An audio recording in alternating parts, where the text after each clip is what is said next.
Proseguiamo con le premiazioni. Passiamo ora alla categoria esordienti A, 100 farfalle. Per l'occasione premierà il presidente della FIN Veneto, Roberto Cognonato. Al terzo posto medaglia di bronzo per la rappresentativa Idros in 1.10.01.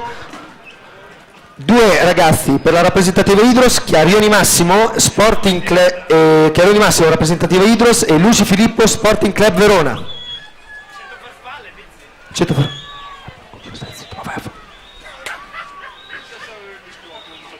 Al secondo posto in 1.09.69 per la rappresentativa Rosà, Messa Edoardo.